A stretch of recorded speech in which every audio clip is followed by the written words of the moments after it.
La Terre est ronde. Et tout en haut, c'est le pôle Nord. Alors, voyons, le pôle Nord. Ouais. Au pôle Nord, ouais, c'est tout blanc. Il y a la neige et la glace, tout mélangé. C'est la banquise, comme une immense patinoire.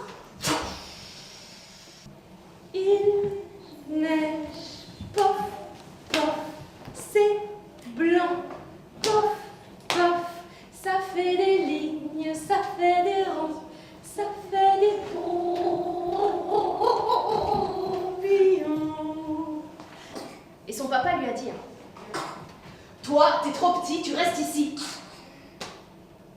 Mais alors toute la journée, Kiro s'ennuie. Il est assis sur la banquise, en face de la mer, et il attend. Mais d'être grand.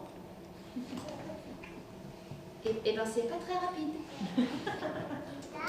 Il regarde souvent si c'est peut-être ses pieds ont grandi. Et ben non. Peut-être ses doigts ont grandi. Et ben non. Peut-être le bout de son nez a poussé. Mais pas. Et un jour qu'il est là, en train d'attendre d'être grand, il y a une plaque de glace qui glisse sur l'eau et qui s'arrête juste devant lui. Personne. Alors, hop! Et la plaque glisse sur l'eau. Glisse sur l'eau et emmène Kiro. Loin.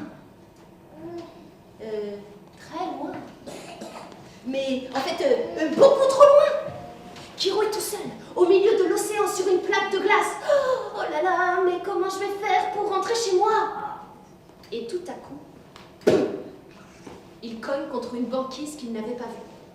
Alors il saute dessus et il part visiter. Et il arrive devant un igloo. Mais pas un igloo comme chez lui, une maison de glace, toute ronde, toute petite, toute mignonne. Non, non, non. Il arrive devant un igloo.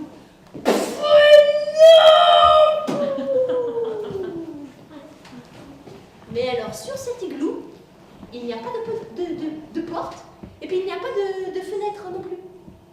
Mais Kiro aimerait beaucoup savoir ce qu'il y a. Oui. Alors, hip, hip, hip, hop, hip, hop, hip, hop. Et tout en haut de l'igloo, il y a un trou. Alors, à l'intérieur de l'igloo, il y a une sorcière. Et elle est pas belle. Hein.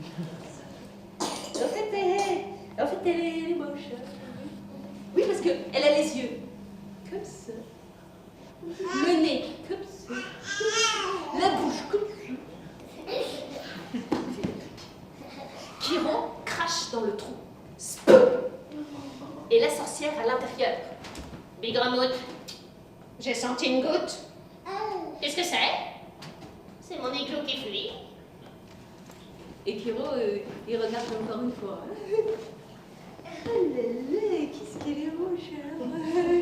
Elle a les yeux. Alors, vous pouvez le faire avec moi si vous voulez. Comme ça. Le nez, comme ça. La bouche, comme ça. Les poils qui sortent des oreilles.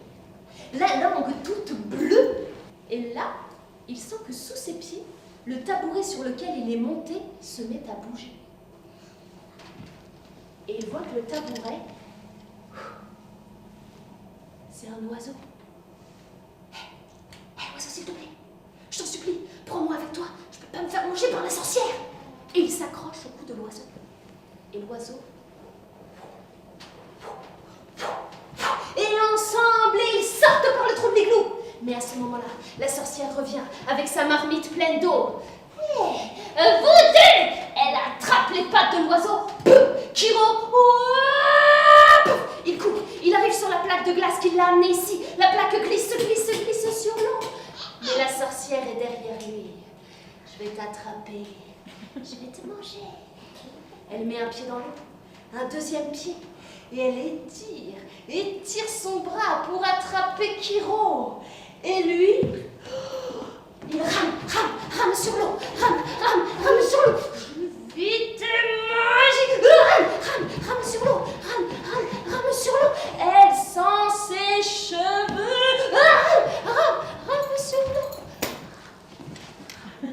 Kiro a ramé si fort qu'il a formé une énorme vague.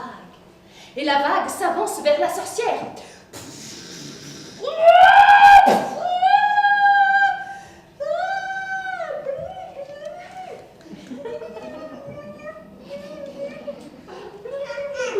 Oui, mademoiselle.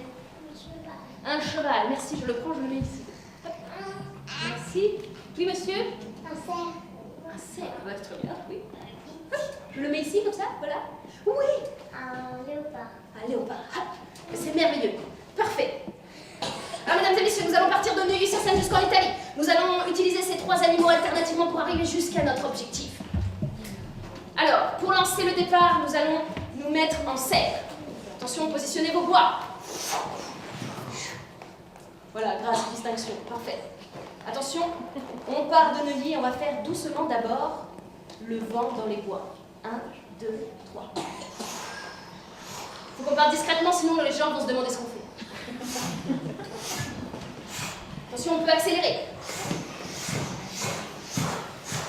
Et maintenant, pour donner de l'accélération, car nous sommes sortis de Neuilly, nous allons nous transformer en léopard. Transformez vos mains en pattes. Un rugissement à 3. 1, 2, 3. Et c'est parti, on y va. Là, on va super vite, on peut se transformer en cheval. Attention, on transforme les mains en sapin. Et là, super vite. Et Baborco était sorti du village. Il s'était construit une maison juste à côté. Mais à partir de ce moment-là, tous les jours, une famille devait lui apporter à manger. Et ce jour-là, c'est la famille de Pietrino qui doit s'en occuper. Alors, Pietrino, il vit tout seul avec sa maman parce que son papa, on ne sait pas où il est. Mais sa maman, elle est belle, comme toutes les mamans. Et c'est une grande couturière, pas comme toutes les mamans. Et ce jour-là, pour l'ogre Babolco, elle a préparé une assiette de gnocchi à la sauce tomate. Alors pour vous dire, c'est une recette, les gnocchis, pour ceux qui ne savent pas. C'est rond comme ça ressemble à des pâtes. C'est fait avec de la farine, de pommes de terre et de l'eau. Et là, avec cette recette, c'est délicieux. Elle donne l'assiette à Pietrino et elle lui dit, tu apportes ça à Baborco et puis tu reviens. Oui, oui. Moi, Pietrino, je vais voir Baborco. Moi, Pietrino, je vais voir Baborco. Moi, Pietrino, je vais voir Baborco. Moi, Pietrino.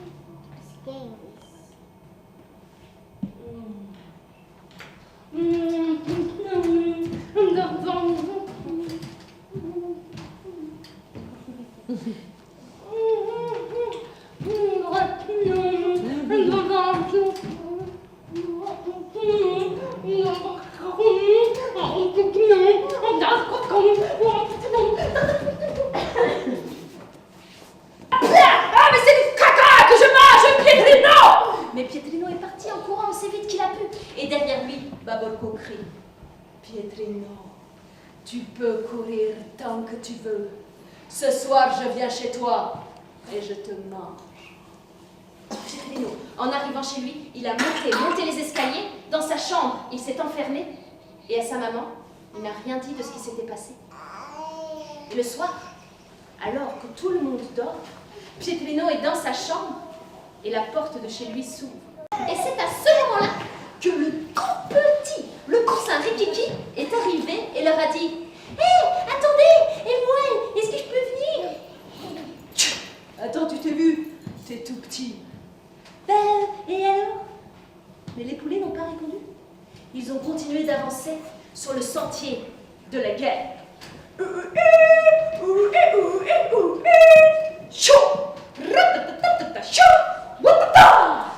Et le tout petit, le poussin Rikiki, eh ben, il les a suivis, hein.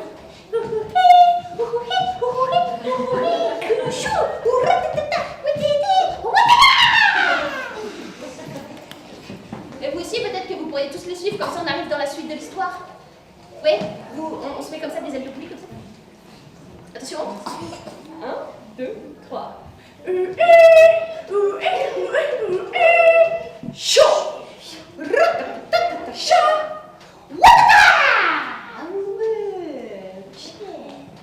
Nous voilà arrivés dans une plaine avec des hautes herbes. Dans le ciel, il y a le soleil qui brille. Et d'un coup, les 5 poulets et le tout petit, le poussin de Kiki, entre les hautes herbes, ils voient du poil qui brille, des moustaches qui frétillent, là, des canines qui scintillent. Là-bas, il y a un chat. Un chat. Mais il va les manger. Mais il faut se cacher. Mais où ça? Où ça?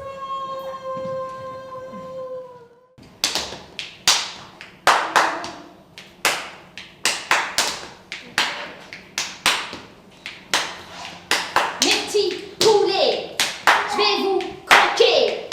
Je vais me régaler. Je vais m'empiffrer. Une cuisse, miaou. Une patte, miaou. Une aile, miaou. Un coup, miaou. Les poulets sont et c'est à ce moment-là que le tout petit, le poussin Rikiki, a dit: « Et le chat, tu sais faire ça ?»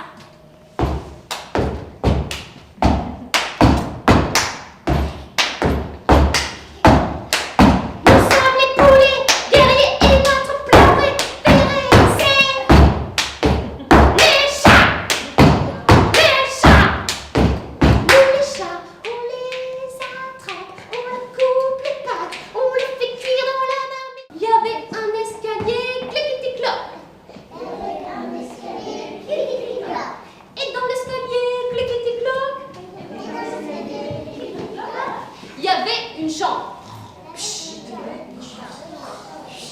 Et dans la chambre, il y avait une table. Et dans la table, il y avait un tapis. Et dans le tapis, il y avait un bol. Et dans le bol,